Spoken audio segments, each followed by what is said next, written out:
Hello and welcome to tech info YouTube channel. आज इस video में हम देखने वाले हैं JSX के बारे में। तो प्रीवियस वीडियो में हमने देखा था फंक्शनल कंपोनेंट। उसमें मैंने कहा था कि रिएक्ट का जो कंपोनेंट है वो JSX का इस्तेमाल करता है। तो इस वीडियो में हम देखेंगे व्हाट इज JSX, हमें क्यों इसकी ज़रूरत है और कैसे JSX क्रिएट करते हैं या फिर इसके अंदर हम एक्सप्रेशन कैसे लिखते हैं। तो यही सब हम देखने वाले हैं। तो उससे पहले अगर आपने इस चैनल को सब्सक्राइब नहीं किया तो काइंडली इस चैनल को सब्सक्राइब कर लें। वीडियो पसंद आए तो इसे लाइक करें और यूजफुल लगे तो अपने दोस्तों के साथ इसे ज़रूर शेयर करें। तो चलिए मैं क्या करता हूँ, इसकी डेफिनेशन की तरफ बढ़ता हूँ। तो JSX जो है ये एक एक्सटेंशन है जावास्क्रिप्ट में, यानी कि अगर आप इसे समझे तो जावास्क्रिप्ट और XML मिलके जो है इसमें काम करते हैं, जिसे हम JSX कहते हैं। अब ये क्यों इस्तेमाल होता है, देखिए अभी क्या है, हमको जो है प्योर जावास्क्रिप्ट का इस्तेमाल करना है रिएक्ट जेएस में। अब इसके अंदर क्या है, मल्टीपल ऑपरेशंस है, यानी कि इवेंट्स हम इसमें देखेंगे। तो डॉम को हैंडल करना जो है इसमें थोड़ा मुश्किल हो जाता है। इसीलिए हम क्या करते हैं, JSX का इस्तेमाल करते हैं।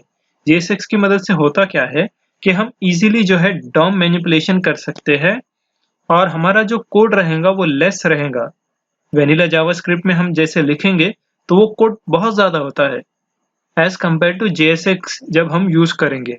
मैं क्या करता हूँ, आपको प्रीवियस एग्जाम्पल पर वापस लेके चलता हूँ, जहां पर हमने क्या किया था, दो फंक्शनल कंपोनेंट क्रिएट किए थे।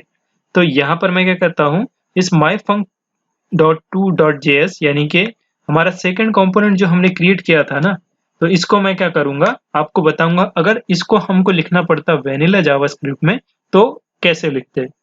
तो इसके लिए क्या है, मैंने आपसे कहा था रिएक्ट जेएस जो है बिहाइंड द सीन बेबल का इस्तेमाल करता है, बेबल जेएस। तो देखिए इसकी ऑफिशियल वेबसाइट में आपको विजिट करके बताता हूँ, यह है babelJS.io। ये क्या करता है, ये कंपाइलर का काम करता है, JSX को हमारे नॉर्मल जावास्क्रिप्ट में कंपाइल करके हमको दे देता है। तो यहाँ पे अगर आप राइट पर क्लिक करोगे तो यहाँ पर आपको ऑनलाइन IDE मिल जाएगा जो कि JSX कोड को नॉर्मल वेनिला जावास्क्रिप्ट में कन्वर्ट करके देता है। तो मैं क्या करता हूँ, यहाँ इस कंपोनेंट को जो है कॉपी कर लेता हूँ और यहाँ पर पेस्ट कर देता हूँ। तो देखिए राइट साइड में यहाँ पर यूज स्ट्रिक्ट है ना, तो यहाँ पे आपको जो है वेनिला जावास्क्रिप्ट का कोड मिलेगा। तो देखिए हमने क्या किया, इतना सिंपल JSX में कोड लिखा और वही कोड अगर हम वेनिला जावास्क्रिप्ट में लिखते तो देखिए हमको क्या क्या लिखना पड़ता। तो सबसे पहले तो इसको समझना ही मुश्किल हो जाता और इसको लिखना, आई थिंक उसके लिए आपको कितने एडवांस लेवल की जावास्क्रिप्ट आनी चाहिए इसका अंदाजा आप लगा सकते हैं। ठीक है, तो आप समझ गए होंगे कि JSX क्या है, कैसे JSX इस्तेमाल होता है। देखिए जैसे जैसे हम रिएक्ट पे काम करेंगे ना, तो ये सारा JSX पर ही काम होता है। तो ऐसा इसको आपको याद करने की बिल्कुल ज़रूरत नहीं है, ये यूज़ करने वाली चीज़ है, यानी कि ऑटोमेटिकली हम जो है इसको यूज़ करते जाएंगे तो ऑटोमेटिकली आपके दिमाग में JSX क्या है, कैसे काम करता है, ऑटोमेटिक आपको आता जाएगा। सिंपली मैं आपको क्या करता हूँ, इसमें एक्सप्रेशन बताता हूँ। तो चलिए वापस से प्रीवियस एग्जाम्पल पर, और इसके अंदर मैं क्या करता हूँ, यहाँ पे एक वेरिएबल क्रिएट करता हूँ, लेट exp लिखता हूँ मैं यहाँ पे एक्सप्रेशन के लिए शॉर्टकट, और इसके अंदर क्या करता हूँ, हाय आई एम JSX एक्सप्रेशन, ये लिख देता हूँ मैं। और अब मैं क्या करूँगा, एक्सप्रेशन की मदद से जो है यहाँ पर इस H1 के अंदर उसको प्रिंट कराऊंगा। देखिए कैसे प्रिंट कराता हूँ मैं, यहाँ पर आपको लिखना है दो कर्ली ब्रेसेस, और इस कर्ली ब्रेसेस के अंदर आपको क्या करना है, इस वेरिएबल का नाम लिखना है। तो मैं यहाँ पे सिंपली लिख दूंगा ex। अब इसको क्या करूंगा, मैं सेव करूंगा और मैंने साथ ही में जो है एप्लीकेशन को रन कर रखा है जो कि लोकल होस्ट पोर्ट 3000 पर है।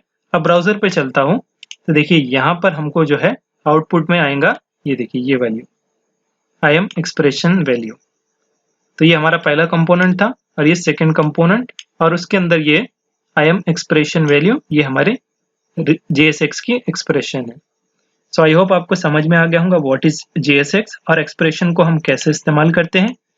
देखिए ये छोटा सा एक एग्जांपल है, आगे हम इसमें एडवांस देखेंगे। तो नेक्स्ट वीडियो में हम क्या करते हैं, क्लास कंपोनेंट का एग्जांपल देखेंगे, उसके बाद में हम देखेंगे कि हम कैसे इसके अंदर जो है स्टेट और प्रॉप्स का इस्तेमाल कर सकते हैं।